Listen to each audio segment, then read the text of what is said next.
Let's see, let's see. Probably go to the next chapter. Mm-hmm.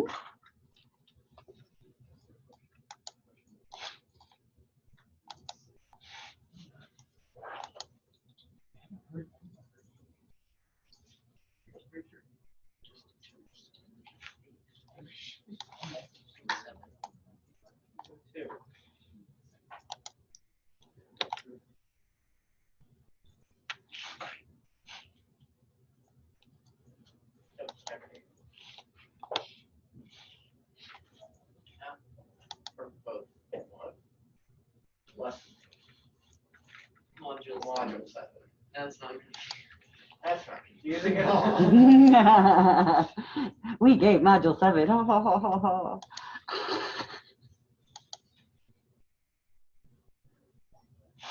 Add some more numbers in.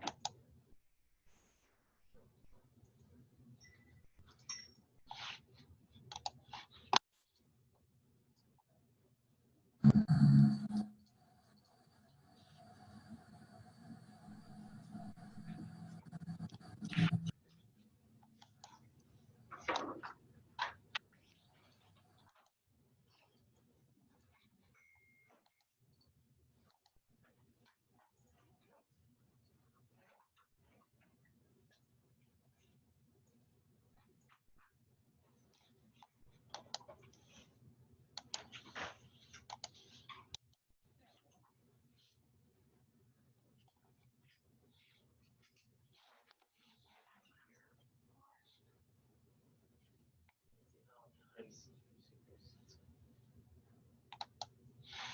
is the comparison. I'm excited about it. Yeah.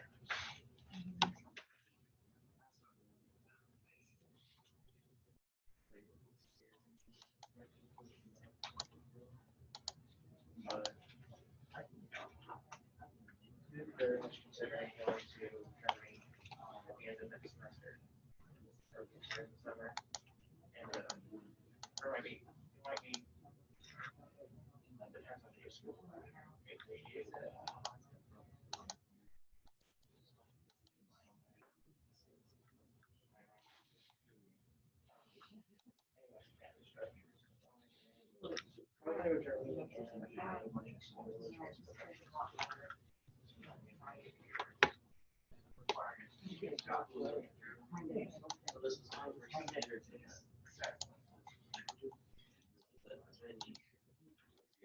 That's a what's up?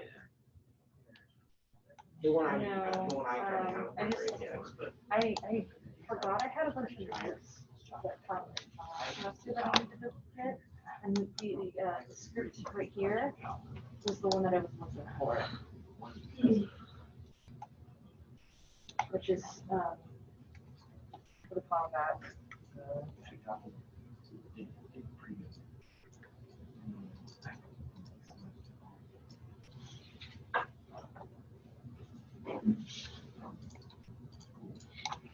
I'm trying to figure out how to get combat to work.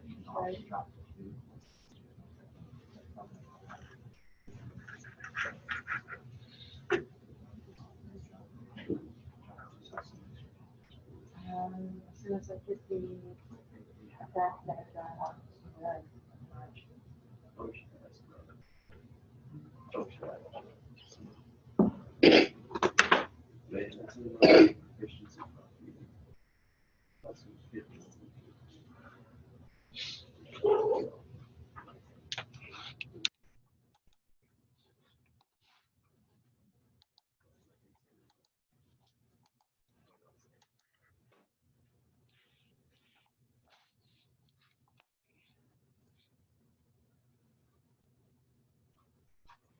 Try to get everybody marked here.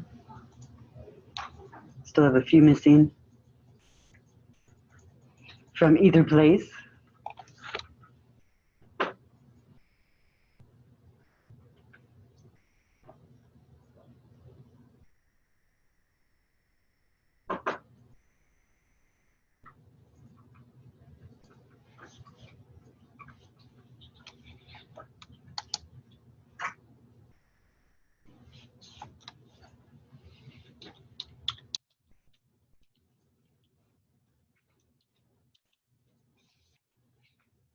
Oops.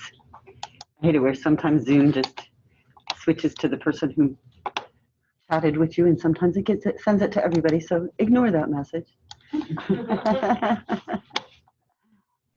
Went out to everybody. It works, yeah, still missing a couple. I'm gonna save this way though. We'll see if they show up. Because we're having such an exciting day today.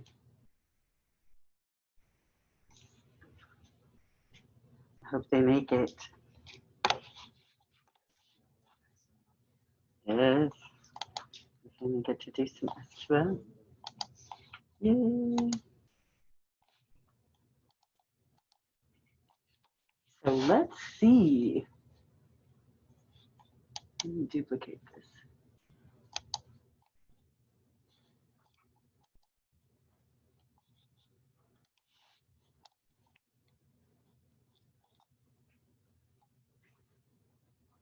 If for week 8, we're in module 7.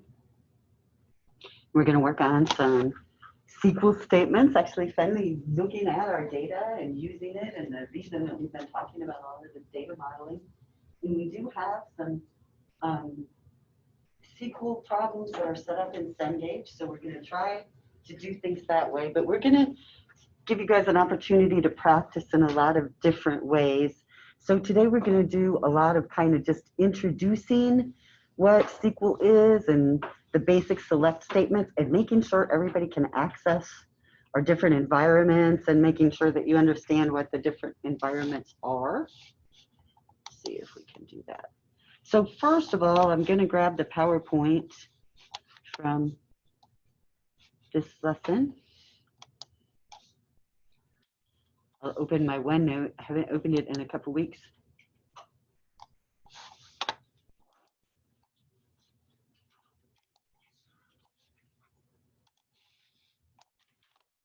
Normalization. So I'll create a tab for my chapter 7 stuff.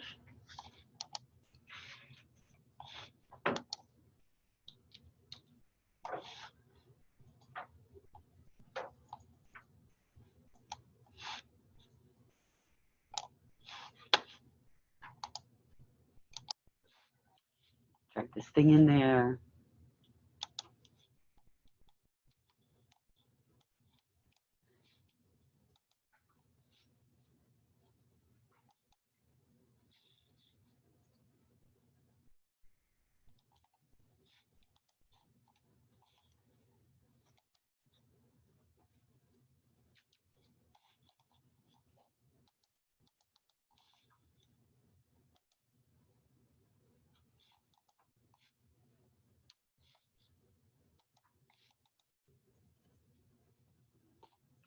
There we go. I'm not sure.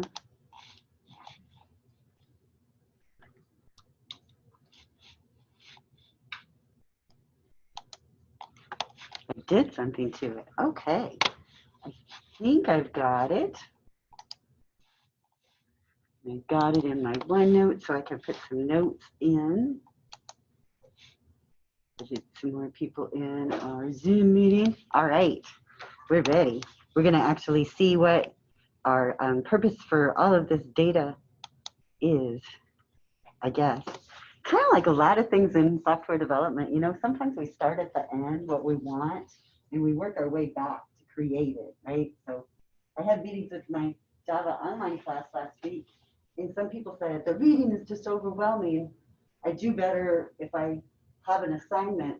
Well, go look at the project and give yourself that assignment, and then just go through the reading to find the material. And so remember, you can always do that. We always have that option in CIS of starting at the end, what do we want, and working our way backwards. So anytime it's overwhelming like that, we can do that. And you guys did a great job on the quiz. I was telling people that were here earlier, our average score, the average overall for the whole class was about 75, and our passing score for our certification exam is 70. So woohoo, in the certification exam doesn't have those kind of detail-oriented data analysis questions that you guys encountered on the test. So it'll be a little bit more query related. So we'll see a lot more on our certification exam of actual SQL syntax than we will that data analysis material that we've been looking at. So it's going to help us tremendously in knowing how to answer every single question for everything, but we won't see those kind of particular questions really in our certification exam. It's kind of the knowledge. So we're going to look at how we actually get our data from the database. This is what our SQL code is for. How can I access this data? Whether I need to access it in a program, a C# program, a Python program, whether I need to just give the user some sort of report with all of this information on it, or all sorts of different reasons, whatever I need. How can I get that data out of that database to give it to people in a reasonable way? And how can I get data from more than one table? We know that our database has a lot of relationships built in where we need to access data from more than one table in a matched way so that we get the correct data. So how can we do that? How can we make sure that we're only getting the data we want to see? If we're looking at sales reports, we don't necessarily want to give our users sales reports for the last 5 years. Maybe they only want the last month or the last 6 months. When we're doing those sales reports, they probably want some totals and some summaries. So we're going to do some data aggregation where we're adding things up, making totals, making nice tabular cross-references for people. Sometimes we're going to need to create queries within queries so that we can really organize the data or go get dependent tables based on our relationships and then get the other data that goes with it in a separate query. We're going to look at all the different data types that most database management systems handle, and looking at how to build the best select statement, our select query. Okay. Chelsea, I'll look, I don't know. Can you send me an email so I don't forget whenever you get a chance? Chelsea's asking if we could go back and review your answers, and I didn't know you couldn't do that. So I'll sure see if I can find that option, if that's something that Cengage will let us do. Somewhere in there. Thank you.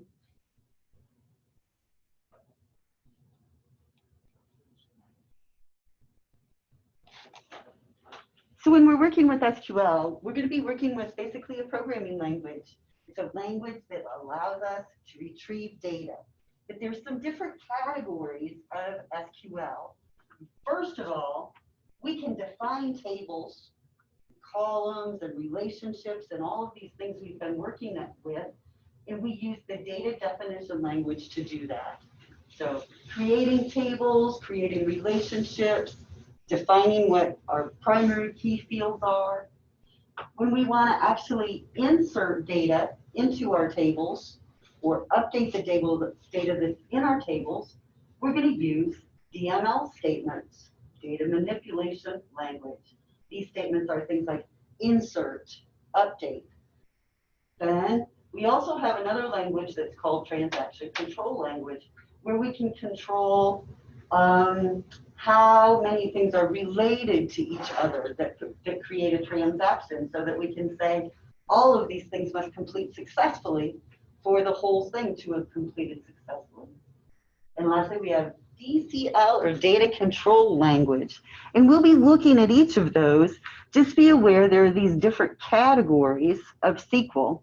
They're all really pretty easy to learn. They're non-procedural. What does that mean?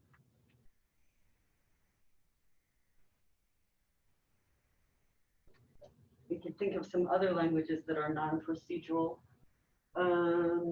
HTML. Can you think of any other languages that are non-procedural? What does that mean?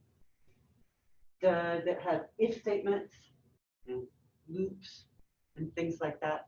Not necessarily. Now, we can get into some stored procedures and things in SQL where we can implement those kinds of things. But in general, a select statement doesn't include a lot of logic. It's just basically, I want these columns, and I want the columns if the data matches this query. whenever we're looking at SQL, also, we can see some different dialects. And that's like a different accent, right? So if I'm working on a problem, I've been in situations where I've been working on a computer problem and had to deal with somebody in another location. And if you're just typing and chatting with that person, you might not notice any difference in their dialect. But if you start talking to them and you realize they're in Boston or someplace like that on the East Coast, they're going to have a much different dialect than what we have. So even though they're speaking English, they're what do you call it? All of the words they say sound different, and it's going to be very hard for me to understand them. The same is true with different database management systems.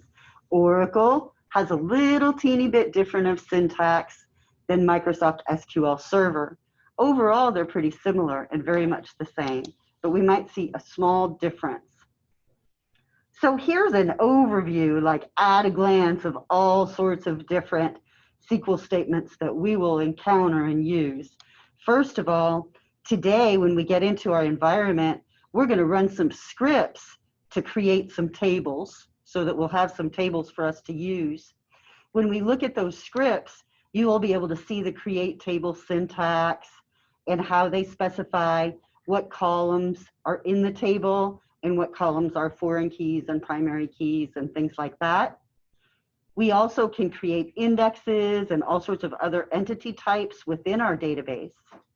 Then if we want to change something, we could use alter and alter our table definition. If we wanted to completely get rid of the table from the database, we could drop it.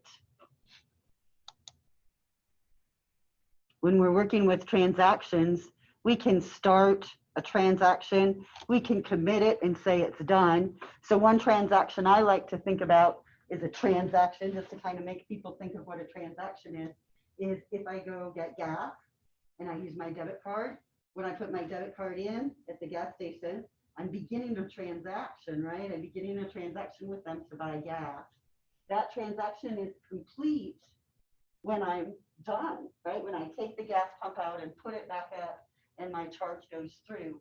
At that point, that transaction can be committed. It's done, it's finished, it's completed. If there is some sort of problem within that transaction as it occurs and it doesn't complete successfully, the programming logic could roll that transaction back to pretend that it never happened so that that charge doesn't show up on my debit card because the pump malfunctioned and I didn't get my gas or whatever the case may be.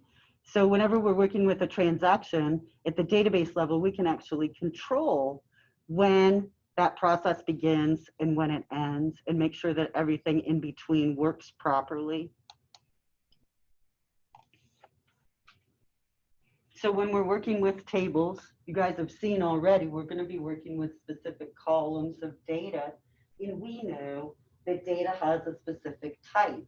We see that in all of our different programming languages, and we know that, like we've seen for primary keys, we want to use a numeric type of data because that makes things better for us in our queries.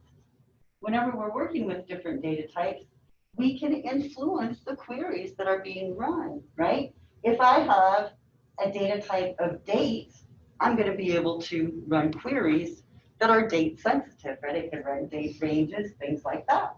So whatever the data type is going to influence the query. Now we know that we have basic fundamental types of data. Character, strings, right? Numeric data. And then in our database management system, they're considering a date so important that it's a basic type of data. And that's true because when we're working with the database, we're going to be keeping track of a lot of dates, and we'll want to keep track of when even the row might have been added to the table or when our row was updated in our table. So lots of different dates we might need to keep track of. Now, no matter what all kind of languages we can use, different syntax, create tables, update things, the whole heart of the thing is the query, our select statement, because that's what really is important. So let's start trying to use some. Before we start getting into our actual select statements, we want to get our environment a little bit set up. They have several different TUS databases for us in the textbook. And we're going to be able to use these and create these, as well as get to them from the cengage problem environment. So here's one of them. Let's take a look at this. What is this schema defining?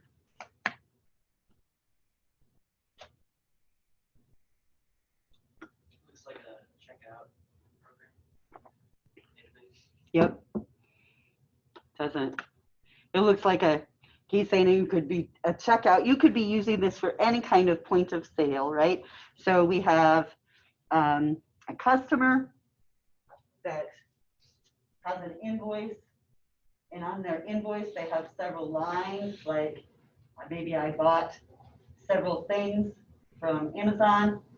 Each of those things that I bought is associated with a product table entry in our product table to tell me more about that product. And each of our products is associated with a vendor that we buy that product from, so we know how much it costs and where we get it and if we need more of them. Let's see what else is here. I'm going to come back then. Okay, so this is one database that we have, one little set of tables. So let's go out and look at our environment and see what we have. We'll jump around a little bit. So for us, we actually have some stuff outside of our cengage environment. So we're going to decide how to use our different pieces. We have a database management system, a database server. And remember, a database server is a server that supplies the services of a database management system. That database management system could be Oracle, it could be MySQL, it could be all sorts of different database management systems. Us, we have an Amazon web server that runs SQL Server.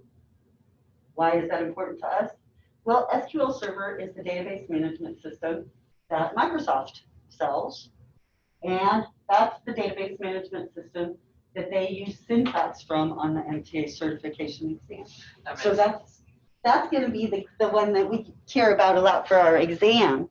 The cengage problems are going to use MySQL, which is a little bit different of syntax, but not much at all.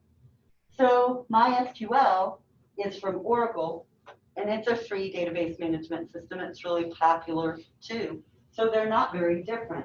So we're going to maximize this and give you guys an opportunity to get experience with both of them and see if you can find any sort of differences. So our cengage environment is going to be nice to use, maybe. We'll see. We'll see how picky it is because I haven't tried it yet. And you guys might say, this is not nice, or you might say, oh, this is awesome. We'll see how that goes. So we have some choices. So our cengage stuff is really nice because it's pre-built, right? We don't have to install any software or do anything to use it. And we can do it in a cloud-based environment. You guys can do it on your phone when you're desperate. Whereas our Amazon web server is different. To use it, we're going to need to install a management console. Microsoft SQL Server Management Console is going to be the software that we'll use. And we use this software to interact with and connect to our server. So through this console software, we can issue all of those commands, like to create tables and do queries and things like that. So we need to get that going. When we get connected to our database, our SQL Server database, each of you will have a database already created, and we'll be able to create tables within that. So we'll be able to create these same tables that they're using as examples. So let's try it. Where? On Canvas, the setup course module should have some new stuff.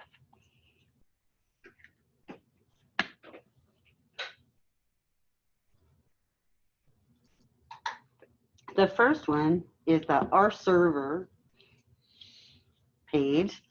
And if you click on that, you'll see the links to download and install the SQL Server Management Studio.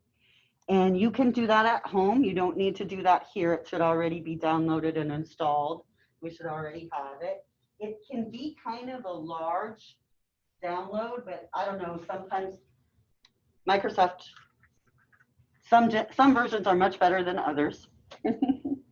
Now, once we've got that SQL Server Management Studio downloaded and installed, we can use it to connect to our server. Our server connection information is included here on this document, and it's also on the main Canvas module list. Before we go on and do that, though, I want to scroll down a little bit and show you there is a document here, and in this document, it shows you the SQL Server Management Studio connection screen, and it shows you the different things that you're going to need to make your connection to the server. So let's try it. I want to find SQL Server Management Studio. So if I look at my start menu, I have two things. I don't want this SQL Server Profiler. I want this one, SQL Server Management Studio 18, and that should be the newest one. So when you install it at home, it should be about the same version.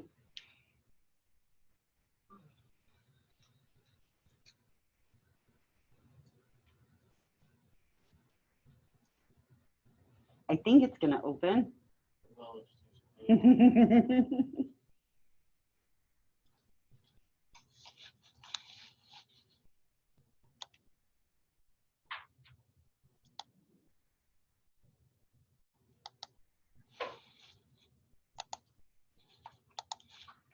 It doesn't want to move, so let me share that screen with you instead.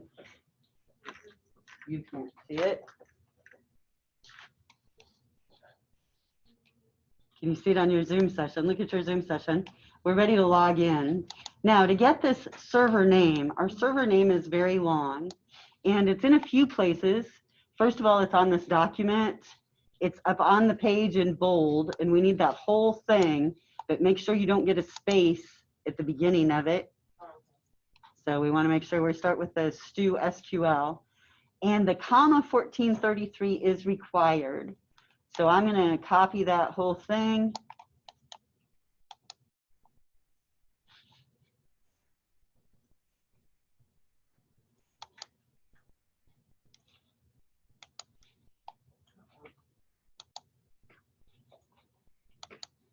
Mine says login failed. The login is from an untrusted domain and cannot be used with integrated company. Zeros in your password. There's no zeros at all in them. I just copy and pasted the whole thing. Oh, you have to change the login type to the server.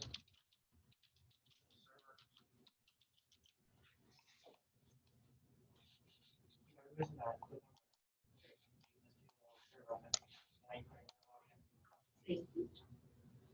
Okay. I'm going to get mine pasted in here.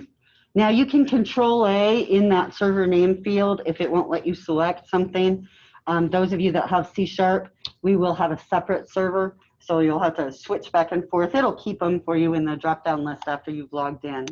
Now your login name is going to be your user ID. Those of you that are employees, it would be your employee ID. Your password is going to be your user ID without any leading zeros. So I pulled these off Excel, so it got rid of leading zeros for you. So you should be able to get logged in.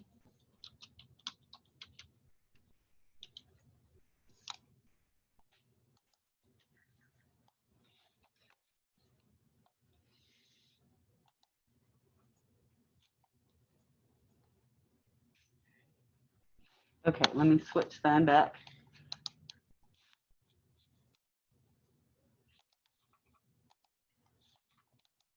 What's the username again? Your username. otc.edu or No, just your username. So just your initials and your number.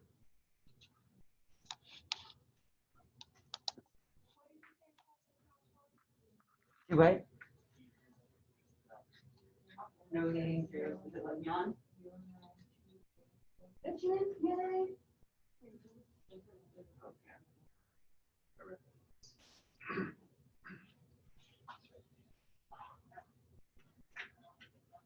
So it'll be 928, no leading zeros. Oh, okay. On your password. Username is fine. It's your password. No leading zeros. Oh, it's my password this. Your number. Just the number part. Just the No number. leading zeros. I can't say it. I can say it because you can't hear it. I'm not even close to getting Is the started. password It's like my The name. password is our numerical. No matter how many times I spell my name and say it, it's just not. Without any, Oh, I don't know why it takes so long. Are you there? Oh, it's not. I What's it doing to you? can't.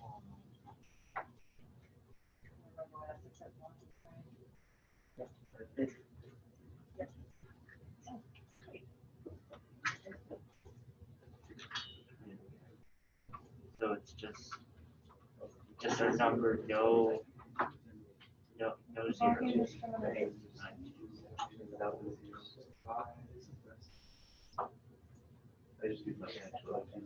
oh, that's cool. That's what I was doing too. That'd Okay. be my I'm no OTC wonder. password at first. Instead of just the numbers on here.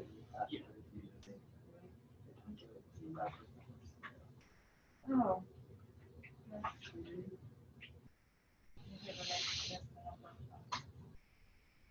So you're doing. Imagine if they use the same password for OTC account to user ID. That'd be so scary. These two server names. Everything looks right. Okay. But that's you. Oh, You yay. should, yeah. Get everybody number. here. We can control it, select.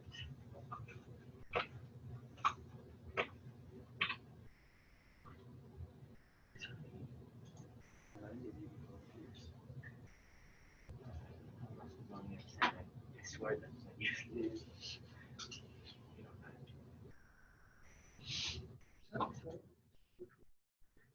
Wrong. Now, look around in there, expand databases, find yours, see if you can find it. What else can you find in there?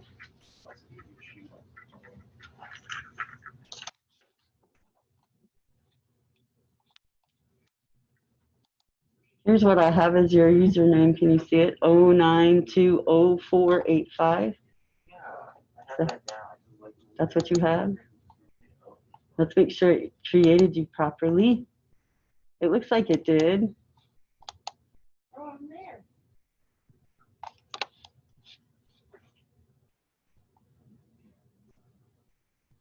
It's in my password, like, supposed to be this 5 number. Just the 920485. Yeah. Mm-hmm.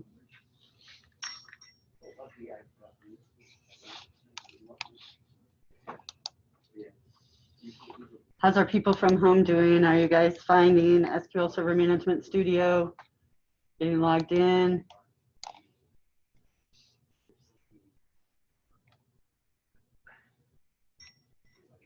Any luck? Any luck? Not right now. I don't know. I'm going to check the. I can change it.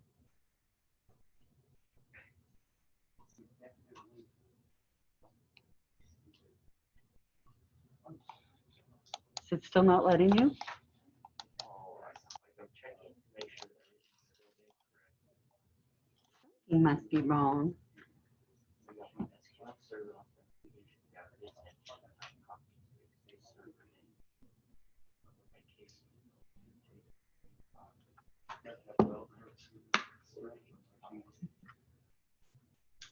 Yeah, I'm not having any luck. Let's see if we can. Greg, can you see if you can log in to Isaac's connection and make sure that the server name is correct on his computer? If you'll come up and log in. And then that way we'll make sure his server name is correct. What do you want me to do? Log in on his computer, just to the SQL Server Management Console. Isaac, don't close anything.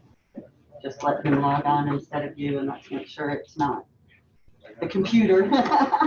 I'm testing the computer, and then we'll go from there. Okay, so we should see a bunch of tables. Well, actually, not really. What we should see is your database. So if you open databases, you should see yours. And I can see everybody's. Your database name and your username are the same. So every time you use the system, you're going to have that set up as your database.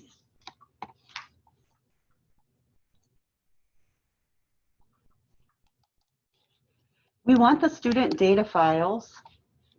And last time we went to get them. Does it let him on? We'll get Isaac fixed. We might have to recreate your account, or we'll figure out what's going on with that. You want me to disconnect from his account? Do I? You want me to disconnect from his account? Yeah. So when we look at cengage, we went to the download your data files, if you remember. And we were clicking through student data files. And this time we want chapter 7. Now, this is one of those ones when we clicked on it, it just disappeared. And our awesome back row expert said that's because we need to use the wheel to click and I'll tell it to allow or keep it, basically. So I clicked with the wheel instead of the mouse button to keep that file. So if you don't do the mouse button, you're just being ignored completely. Now, once that zip file is downloaded, you can just choose show in folder and open the zip file, and then we should just be able to extract all. You can save this chapter 7 intro to SQL folder wherever you like. I think I'll save mine in my CIS250 folder.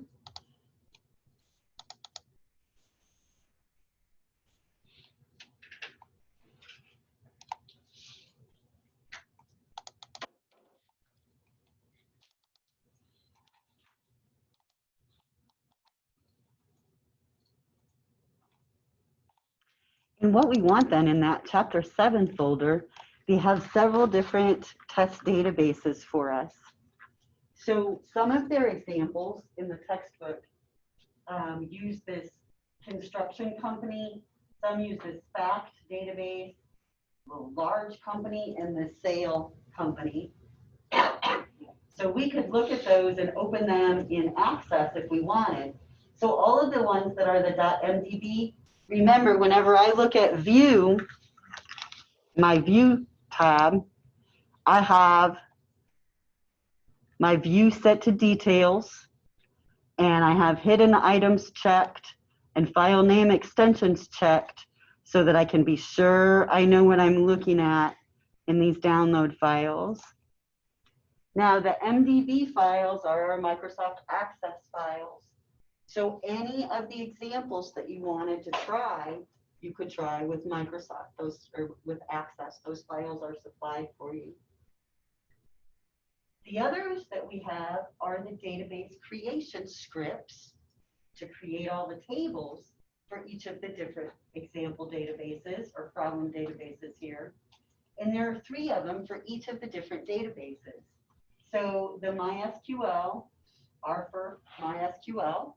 So we wouldn't need to run these scripts anywhere because that's what's already been created for us on the cengage server. The ORA are for Oracle, and we won't be using Oracle at all, so we won't need to worry about those. But the last ones, the SQL ones, those are for SQL Server. So if we run those, we can create these sample database tables on our databases so that we could use the queries and things that they offer us. So we'll be using those to create the tables. Let's try one. I want to get Isaac fixed, but I'll try one first. Now, because I've got SQL Server installed, if I were to rename this from .txt to .sql. And Windows complained at me. Now when I double click this, it'll open in SQL Server Management Studio. And of course I could, well, I lied, huh? Yeah, I want to keep using this app. SSMS is the Management Studio.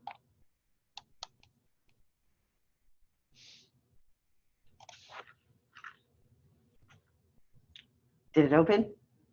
Yeah. All right. Okay, so we have a create script here, a creation script, and it's going to create the assignment table, the employee table, and the job table and the project table. So this isn't the exact database that we were looking at. We were looking at customers, invoices, and it doesn't really tell me which one that is. So let's look at the others. I can change, I guess Saleco, that sounds like a reasonable one. I'm going to change it from .txt to .sql.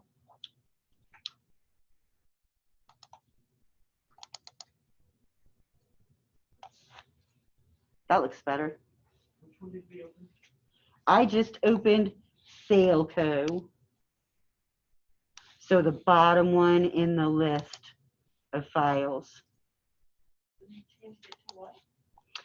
Change it from .txt to .sql. There it is. So in your file system, if you rename it, now you don't have to, you could do file open here in the SQL Server Management Studio also. Now, when you double click it, it should open here in the SQL Server Management Studio. And let's take a look at where we are in Management Studio. Right now, our script is sitting in this code window. The code window has a tab up here. So if I wanted to, I could close this tab and all of this code would just go away, right? So if I save this code, I'm going to save it to a .sql file, like the one that we opened that contained it.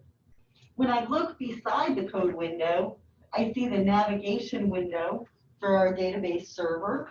So in our navigation window, up at the top, we see our server name, and then we see all of the databases that have been created in our server. Underneath that, we see some security information. So each of us also has a login for our account to get into the server. Now, when I run this script, it will actually create all these tables for me. Before I do so, I'm going to expand my database over here in the left and see if I have any tables yet. So I'm going to click that plus sign, and I see that I've got a bunch of different entity types under my username, and I'm looking for tables. So I'm going to click the plus sign by tables.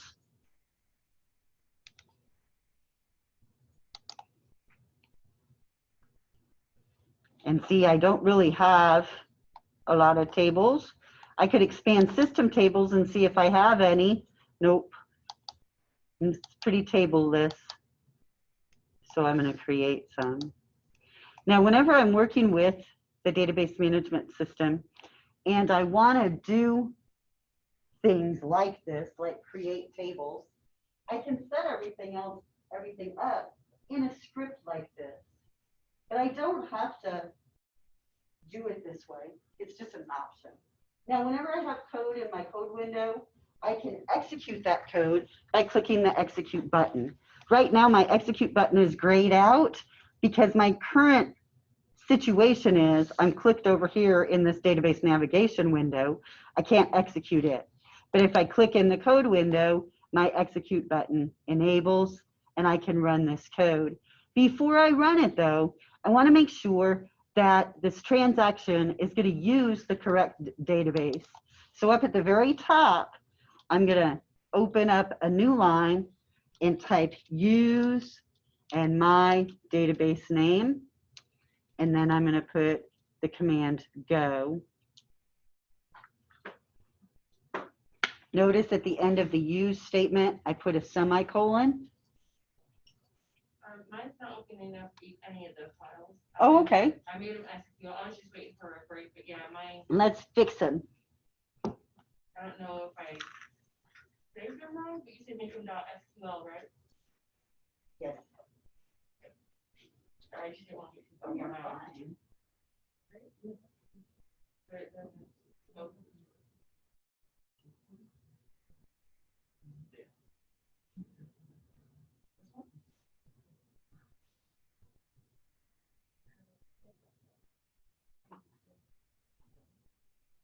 We opened up another one. Yeah, we need it. We don't need this one. Okay. I think that's the okay. Now up at the very top before that begin transaction, pick out the use in your database name. Okay. You got yours? All good? Is it letting me do anything on it? I'm just watching. You're just watching? Okay. Should we do this? Yeah, one sec. All right, so let's run it if we're ready. Now, whenever we run this script, notice at the beginning it's trying to drop all these tables. We don't have these. Let's run it and see if it cares. So it sort of did, right? We got a bunch of errors down here, but it went ahead then and it did some stuff anyways. So it gave us some error messages, but it was like, I really don't care. And then we got some rows affected. I'm going to scroll down, all sorts of one row affected things. So now, do we have any tables? Whenever you're using the Management Studio, notice it didn't update dynamically. We have to use this refresh button to go out to the server and get new updated information. So I'm going to refresh, and now I see my tables have been created. So you see your tables. Now they all say, mine say DBO dot. DBO stands for Database Owner, and that's just an acronym for the person that owns these database tables. So each of us in our individual database would be the DBO, the database owner. Do you guys see tables? Did it create them? Is it showing them? Sometimes it's really, really slow. Okay, so let's see what kind of employees we have. We could do a lot of different things using the SQL Server Management Studio. Like when I'm looking at my dbo.emp, I could just like right click on it and say, select top 1000 rows.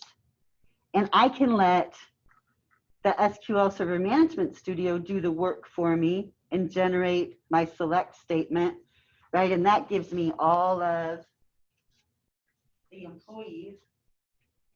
And notice that because I just said I wanted all of those, I got every single column that's in our employee table too. So I see all of the rows, all of the data, all of the columns if I select that way.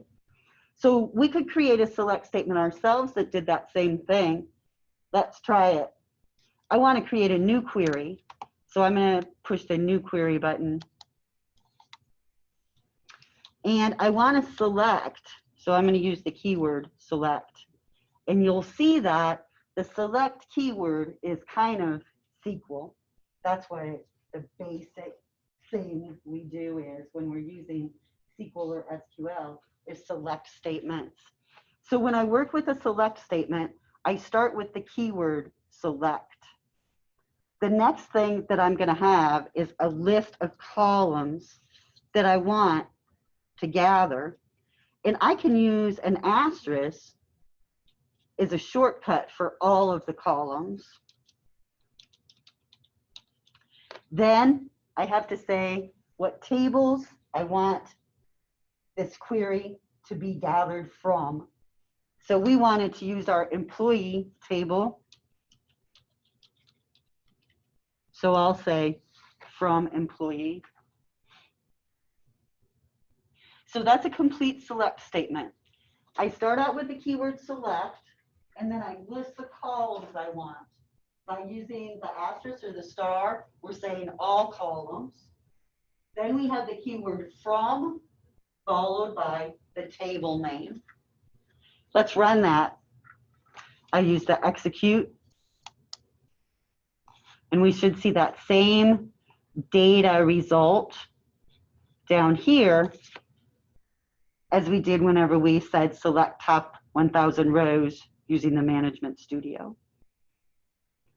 So we've been looking at organizing our data and how should we, what columns should be on what entities and how should things be set up and what are our primary keys.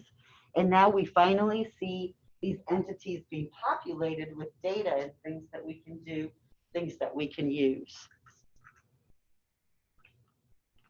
Okay, so that gets us started. So as you're looking at problems and working through things for the textbook,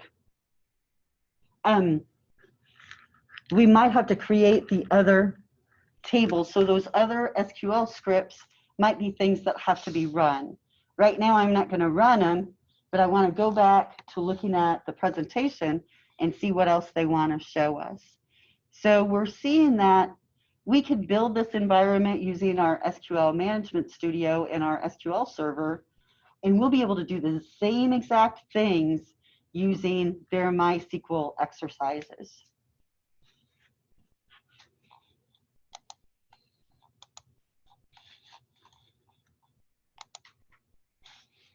So here's our database model that we're working with. Whenever we're working with SQL Management Studio, it's always nice to have this picture, or whenever we're doing any sort of queries, it's always nice to have this picture because it reminds us what our relationships are, what kind of keys we have within our tables that connect the tables to each other data-wise. Okay, so our select statement. We saw our very first select statement, and we put our select clause in. So the select specifies the attributes. So it is a list of columns. That's the first thing that we see in our select statement. Next, we have the from clause. The from clause specifies the tables that we want to access to get our data. After that, we have a where clause. We didn't use that because we wanted to look at all of the rows in our table. We could do it really easily though. Let's switch back to SQL Server Management Studio. And I see that I have empnum is my employee number. So let's say I just want to see the information for employee with employee number 107. I can just simply add a where clause and say where amp num equals 107. And then I'll execute that. And now that's limited my results to just that specific employee row. Okay, so my where clause will limit my results.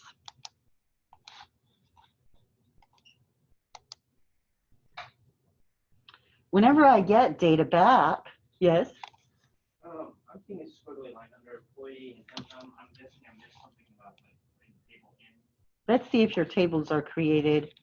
Let's share with us. I'm worried about our people at home. They're being quiet. I'm not even in Zoom settings at all. Get in there. I will let you in.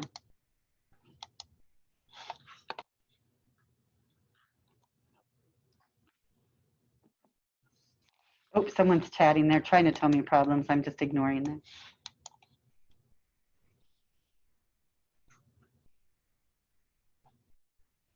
Thank you, Jackie.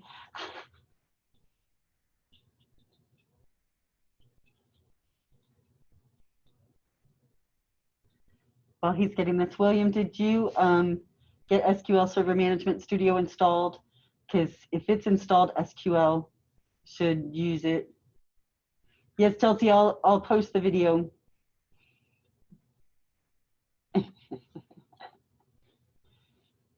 William, is it opening correctly then now? Are you making sure you're viewing your file type, because you might just be adding SQL before the .txt? Are you getting there? I'm waiting for you. Oh, of course.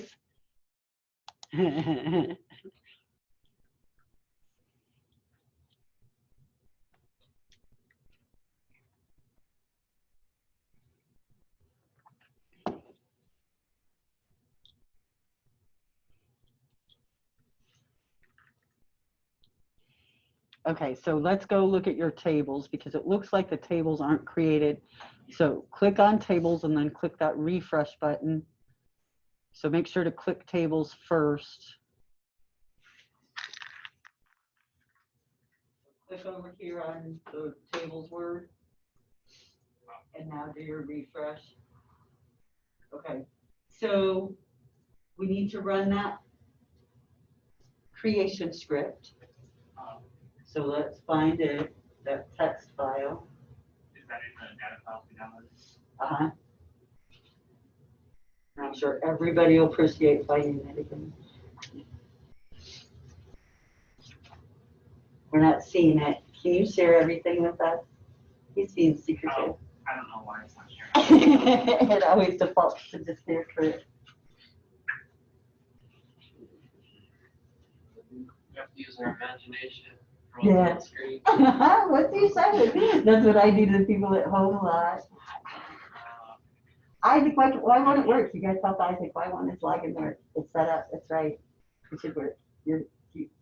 Somebody has to watch you see what you're typing. Okay, so you got your, scroll down a little bit. Oh, there's the bottom? Yeah. Okay, and so if you double click it, you've got it ready to open the one above, the one right above it. And now, okay, because it's got the right product. All right, now at the very top, put that use. That's right. Now let's execute. Click over here so it lets you execute it. I'm on it. It's not executed and then going out. So give it a second. Are the commands supposed to be capitalized? Yeah, but it doesn't really matter.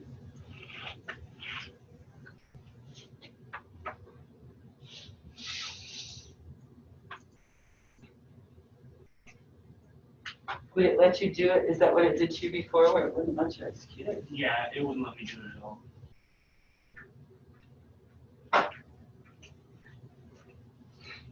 You're logged on. Yep.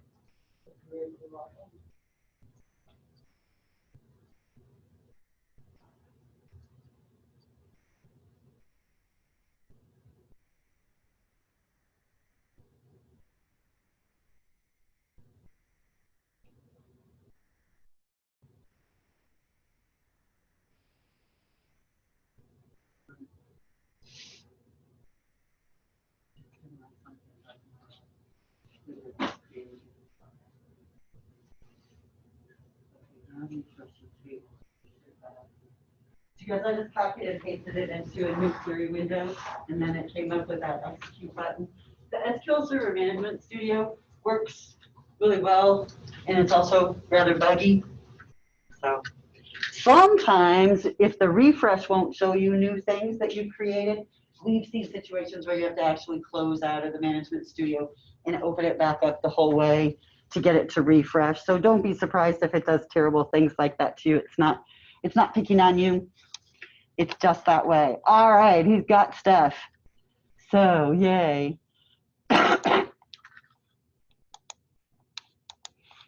Progress, that's what we want. So now we see our basic select statement. Adding more things.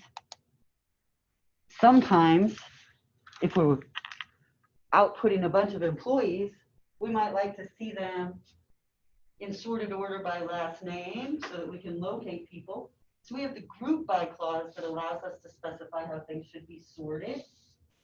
We can actually add additional control with the having and order by clauses that we'll learn later to really do even more with our query. So our SQL statement that we typed in, we could have put that whole thing on one line, but we split it up a little bit just to make it easier to look at. Let's go try it. So I could put the whole thing all in one line. I'll run it. Be no problem.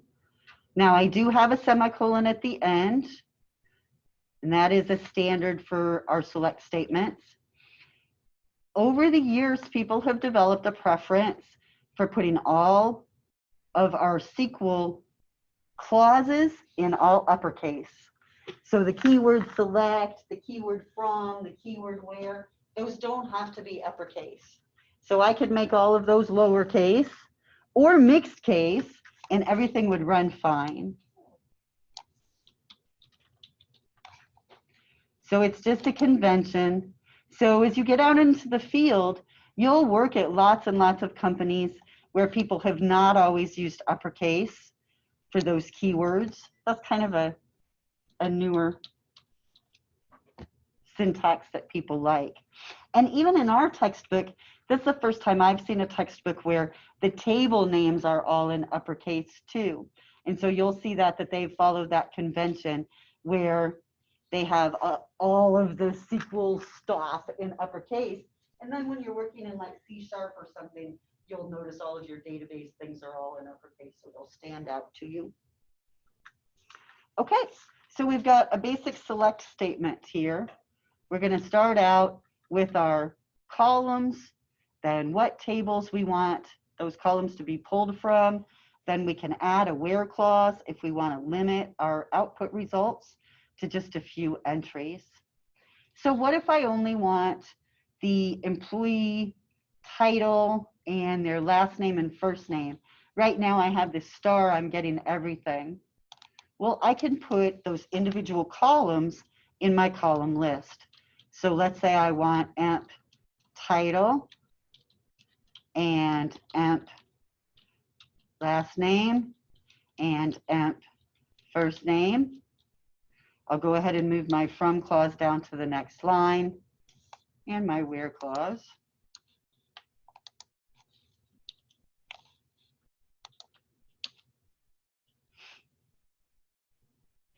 And I can just list all of the columns or attributes that I want to be selected from this employee table for this given employee. So let's run that. That should limit us down to certain columns.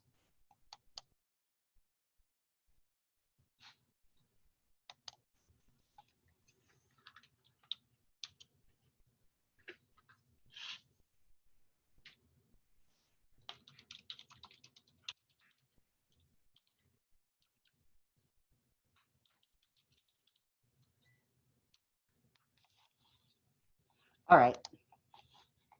Let's see then. So we are doing really, really good. We've got our environment going. Most everybody's being able to access it, except for Isaac. We need to get him fixed. Now, whenever I use that asterisk to list all of the columns, that was a wildcard character, a symbol that can be used. We could also give our columns aliases, different names, because those names that our columns have are kind of ugly, and our users might not want to see them. So we can use aliases. We can calculate columns for outputs, and we can do some math problems in our SQL code as well. So here in this example, they've selected an entire table. We did that. And then they selected products here for just these specific columns. I want to see what the videos say. Let's watch one.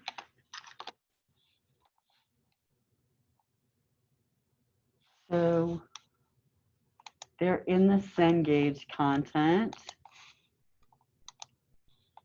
And I'm going to look at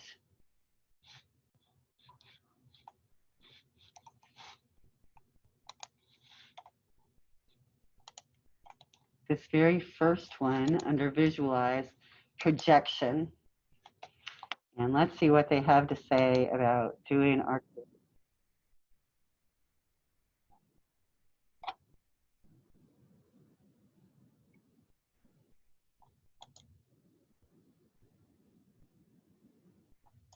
A query to retrieve data from database tables will require at least a select part and a from part. Oh, that's some good The video. select part specifies the columns to be returned by the query, and the from part specifies the source for the data.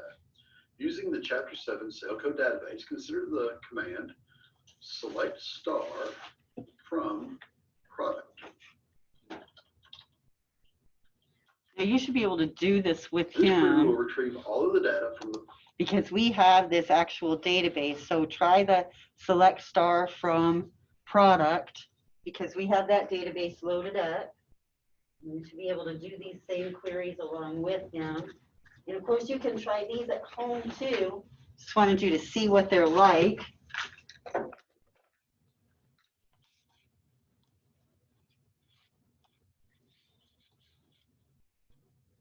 product table. Recall Do the what? project relational operator from Chapter 3's discussion of relational algebra. Project is used to return a vertical subset of data from a table. With project, we specify the columns to be returned and the order in which the columns should be displayed. The select part of the query specifies the projection to be performed by the query. Okay, so that's a syntax, a terminology that's not really familiar to me. And it's from our textbooks. You guys have to help. Remember that by creating a select statement, we're projecting that data because we're saying, I want this column and this column and this column, because that's a term that I'm not super familiar with. In this case, the asterisk or star character is a wildcard that means all columns. Recall that projection by default returns all the rows of the table. Limiting the rows will require a selection or restriction relational operator, which is covered in another video. The query shown specifies that all columns should be returned from the product table, and since we did not limit the rows, all the rows from the table are included. We don't have to return all of the columns. We can specify only the columns we want by listing the columns in the select part of the query. Look at the command, select pcode, pdescript, pprice from product. In this command, we specify that we only want to return the product code, description, and price columns. Notice that when the query is submitted to the DBMS for processing, only the columns that we asked for are returned, and the columns are returned in the order in which we listed them. By changing the order in which the columns are listed in the query, we can change the order in which the columns appear in the result. The following command changes the order of the columns in the output.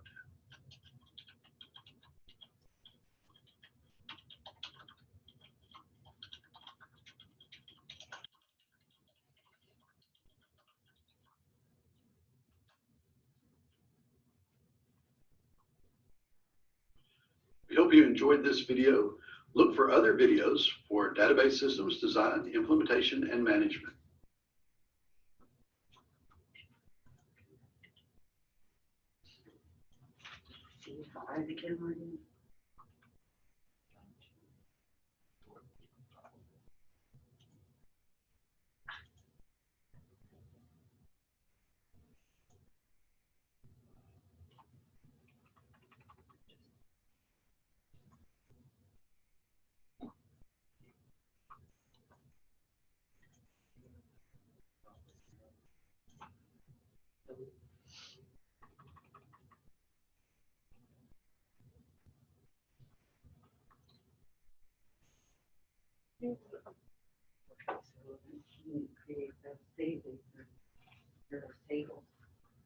Woohoo! Okay, let's try it on cengage. Let's see what we got. Go for it, go for it, go for it. Now, as you look through the textbook, oops, let me check this chat here.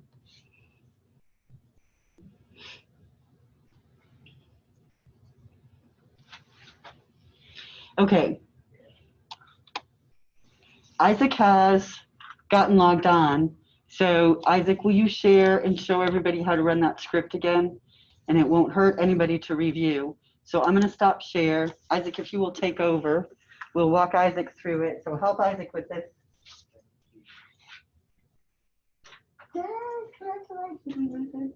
He's off and he's gone. He's gone. Too many breaks. Oh no. Try those problems on cengage. Let's see what they're like. Okay, so we've got our text file, our downloads for our chapter 7. Isaac went to the view tab. Show them the view tab, Isaac.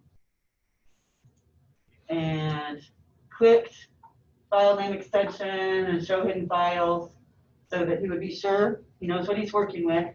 And now he's going to rename that SQL.txt file to be _ SQL.SQL.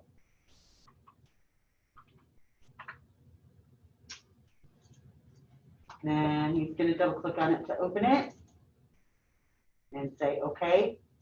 It should have the SMSS chosen. And then he's going to go up to the very top and he's going to put use in his database name. Actually, before the first blue stuff, you can leave the comments there. Use and then your database name and then a semicolon. The database name, like my username. Uh-huh.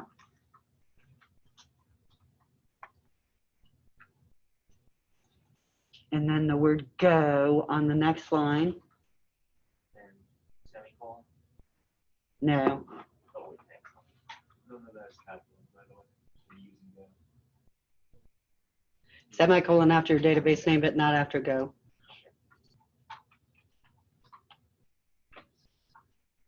And then execute. And then you should be able to go to your tables and refresh. And you should see all those tables.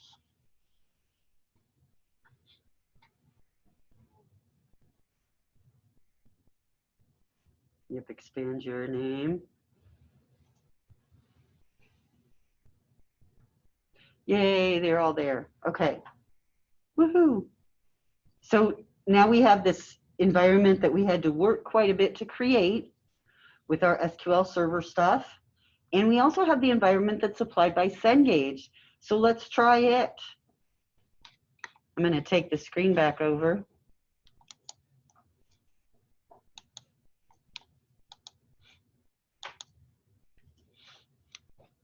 And this will make it easier for our people at home too, because if we do the problems on Cengage, again, it's cloud-based, and so you shouldn't have to do any installations. So in Module 7, there's a new category called code, and that's what we want to look at. Let's look at this very first one. Now, notice how this chapter is going to be split up. So we're going to have the first couple that we'll work on this week, and then the next couple we'll work on the week after, and then the next one will work the week after that. So these are not all due. There are also some regular assignments. They're what? There's still regular assignments.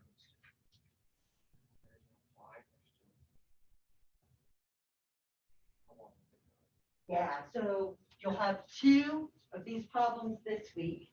Next week you'll have, whoops, that one, the touch screen's working, yay.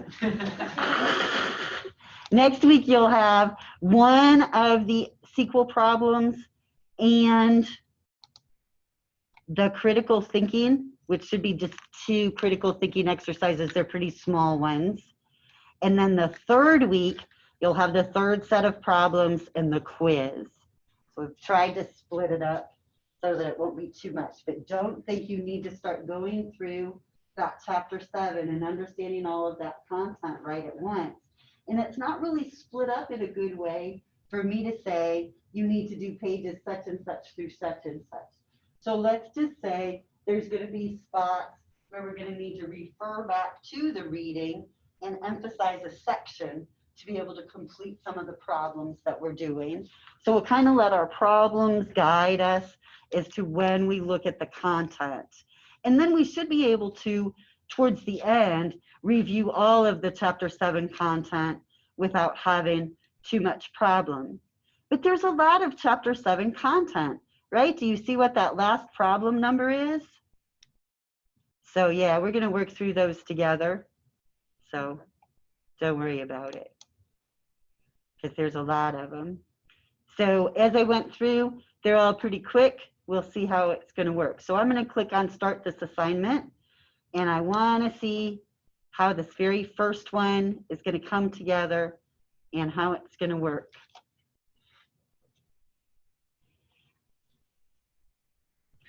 So whenever we look at this very first problem, first of all, let's look at their environment they've built. It's neat. It looks good. Over here on the left, we have our instructions, a picture of our entity relationship diagram in each of the tables and its contents of the database that it's concerned with. So again, we could get this chapter 7 construct code and run this to create this on our SQL server if we wanted to too. So we can have this database in all these different places and practice with it however we want. But if we want to just look at it in cengage, over here on this side we have all of our instructions. Here's our query window where we're going to write our code, and down here is where our output is going to display. So it's a lot like our Management Studio, just a little bit more compressed. So as I look through the instructions, it says that our database stores data for a consulting company that tracks all the charges to projects. The charges are based on the hours each employee works on each project. So here's our structure and contents. And of course, you could click on this image to bring it up in its own tab so that you can slide it off to the side and keep it when if you've had to scroll on by. Yes, Chelsea, there's 2 due on the 20th.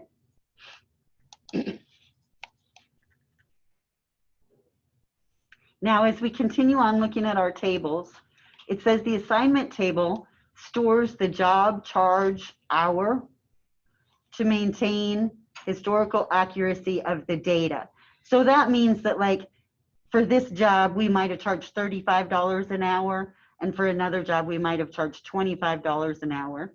So we're going to keep track of that charge individually so we can account for those differences. Those charges are likely to change over time too, because we'll be either charging more or maybe charging less depending on demand. The change will be reflected in the assignment table. And also the employee's primary job assignment might change. So the assigned job is also saved.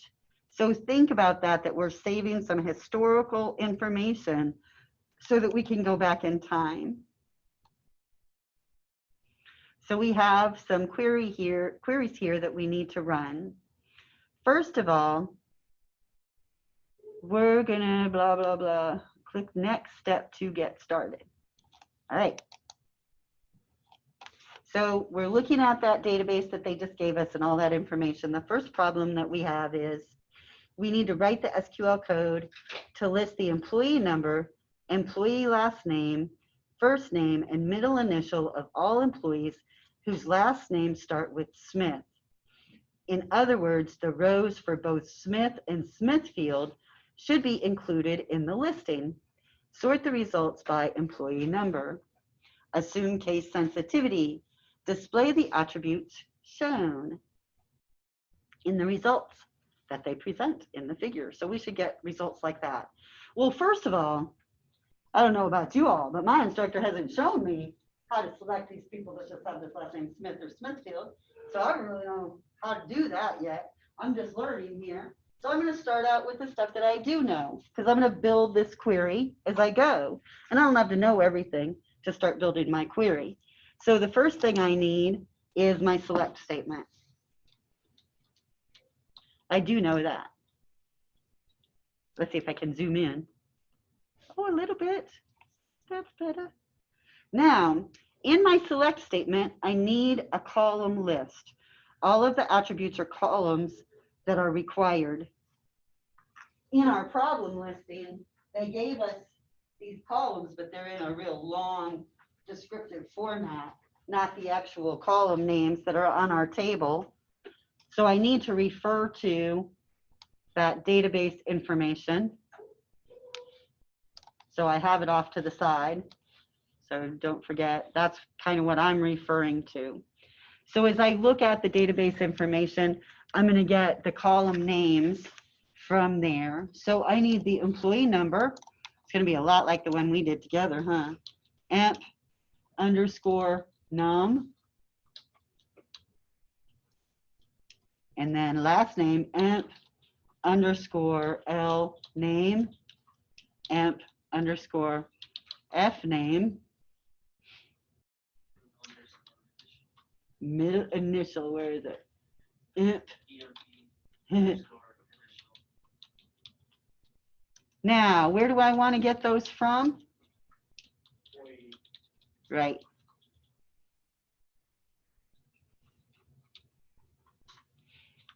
Now, I know that I don't have the where clause that I need to have, but I'd like to run this query and see if I'm getting the information that they're expecting.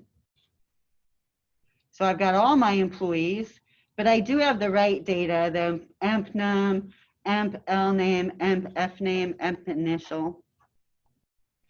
So in our textbook, we can go back and search for the information on how to create our where clause to limit to our last name to those that have Smith in them.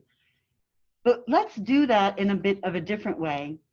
I want you guys to go to the W3 Schools site.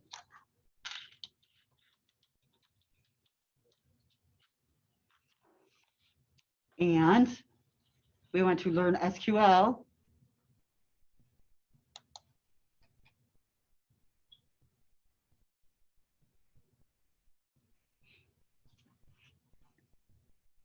And we could start going through all of this information and to figure out how we could create that where clause. Or we could just go to the SQL where clause. That looks good. And let's see what they say.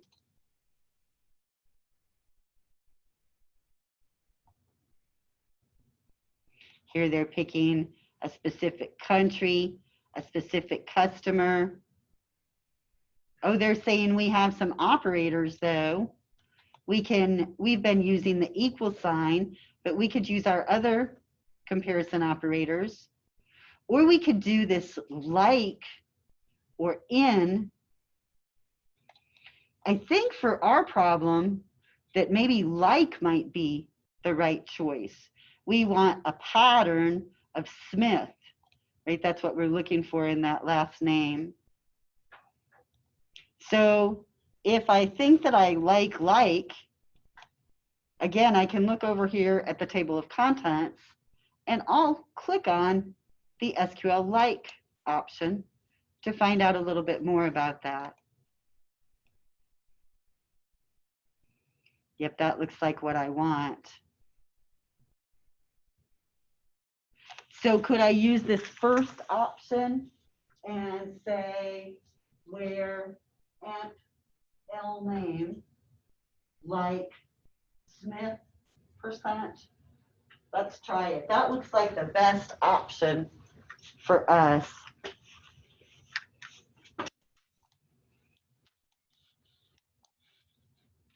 So I'll add my where clause, where emp L name like Smith. Now, if I look through my data, I need to do that to kind of make sure how it's formatted because I am going to be case sensitive here. And it looks like I do have an uppercase S and then lowercase for the rest of that name. So I'll put Smith and %sign to say anything after that pattern Smith counted as a match. Let's try running that now and see if we've limited our output.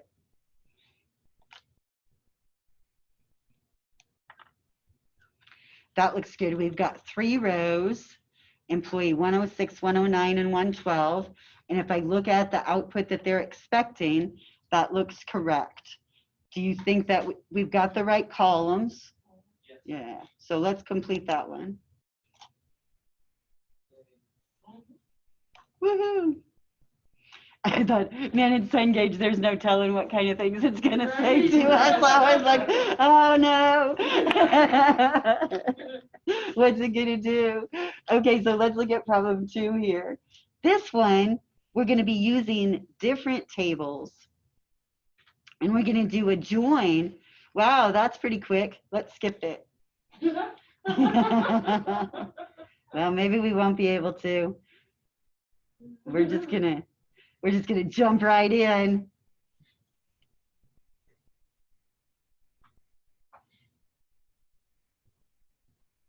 Can we do 4? I'm looking here. It's like that's the only easy one you get. Well, we can do the join. We'll just jump right in. Go to problem 2. So whenever we are looking at more than one table for a query that we need to use, and we can't get all the data from one table. If we look at our, let me find our diagram here. If you look at our database diagram for our construction company here, we have some relationships. So we know that our employee is related to our assignment table. If we look at it, we see that for a given assignment, we have an employee number. There's our assignment table. So for each assignment, we just have one employee, right? And then we also see that we have our projects are related to assignments. Employees have a specific job code that's assigned to them. So we see that we do have some foreign keys and some primary keys within our database. And what a join does is gives us the opportunity to tell the database management system that I would like to retrieve these tables, but I would like you to honor the relationships and keep track of the different relationships within my database. So I can do that by specifying that I want multiple tables in my from clause, and then I can say how I want those tables to be connected to each other. So in my query here, let's get started, and I'm going to build this slowly. For problem 2, they say using the employee, job, and project tables, write the SQL code that will join the job, employee, and project tables using common attributes. Display the attributes shown in the results presented below. So let's see, they say they would also like it sorted by project value. So if I'm looking at this output, we need the project's name, and we can find that from our project table. We need the project value and the balance, all of those things from our project table. Then we need the employee information for the employee that's assigned to that project. And we need the job code information for the employee that's assigned to that job or project. So let's look at some joining information. Whenever we want to join tables, we've got to open a different OneNote document here.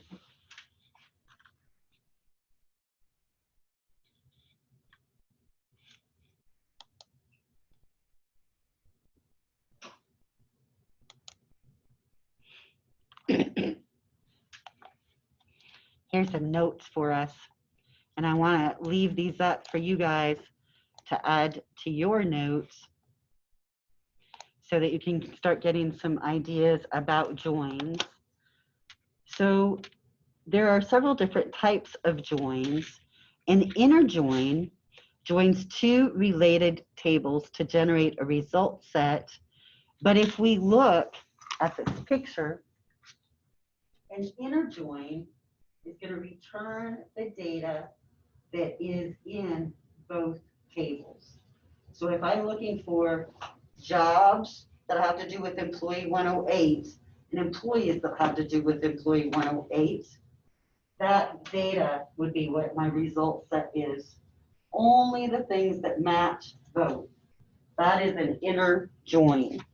Now I'm going to leave that up for a second. Remember, you can do a screen grab if you want off the Zoom session, or do type in some of the inner join information there that's typed out.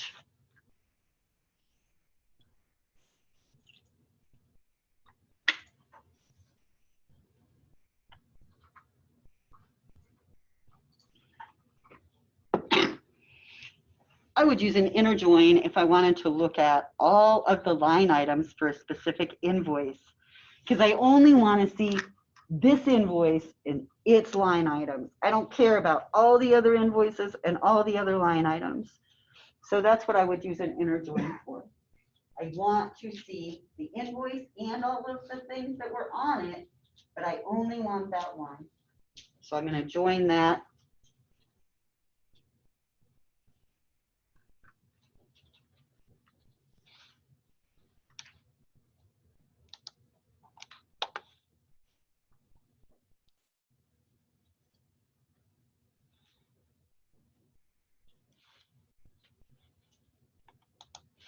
The next type then.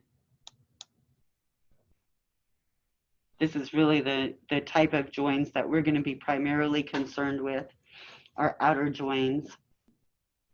In a left outer join, the table on the left side, and I really mean the table on the left side, that's hard for people to visualize. My syntax is going to say, I want to select a student and their classes from the student table. Here's the student table, table A, but I want to join classes, my classes table, to that. They should be connected on the student ID, primary key, to the class student ID, foreign key. So I have to make that connection to tell the database management system, join these two tables based on this relationship, foreign key and primary key. So my join clause is usually going to specify two key fields. Whenever I do that, then that left join is going to give me all of the students and all of the classes that are currently enrolled in by those students. There could be a bunch of other classes I don't see because no students are enrolled in them. Now, the left join is talking about this table that's on the left of the join keyword. It is that literal, okay? So it's not talking about some sort of esoterical left table. It's talking about what table did you say on the left side of the word join? That's the table that's going to be controlling our output. And we're going to see every entry from that table in our output if we don't have a where clause. We'll get all that table. That's a left join. Now a right join would be the opposite, where maybe I would say that I want all of the classes, and I only want students that are currently enrolled in classes. In this case, I would change and put the word right before the word join, and that would change the whole thing so that it would control the output based on all of the classes that were in our tables. And all of those classes that were in our tables, we would branch off and find students that were enrolled in them. Now, an outer join is where I tell the database management system, I want all of them. I want all of the students and all of the classes. And I don't care if there's students that aren't enrolled in classes, and I don't care if there are classes that have no students enrolled in them. I still want to see them all. So that's going to give me an outer join, a full outer join, and I'll see all of the data. So if we think about our data as intersecting points from our different tables where primary keys match up with foreign keys, we can see these different types of connections, of joins. First of all, an inner join gives us only the table rows that occur in both tables. Left join gives us only the rows that occur in the left table. Right join gives us the rows that occur in the right table. And the full join gives us all of the rows. Now we have about 20 minutes, so I want you to do some research on that problem, number 2, and see if you can get that join syntax working. Joins can be challenging, and it's one of those things, if you work through it and try to figure it out on your own, bring questions back with you on Thursday. I don't expect you to have a perfect solution, but try to work through the rest of these 3 problems, and then we'll go through them together on Thursday to make sure that you've got them all correct and see what you can come up with. As I mentioned, you're going to have to refer back to that chapter, to specific sections, to find the information to help you do the queries. So it's going to be a gradual process. Don't overload yourself. You know, if you've spent a couple hours on it, that's plenty of time. Wait until Thursday and we'll go over them together. But don't shortchange yourself, you know, do try. So, okay, questions before we break and everybody work on those and try. And we will figure it out together next time. Okay, I'm going to end this thing then. We've got a lot accomplished and we have a lot more to do, don't worry.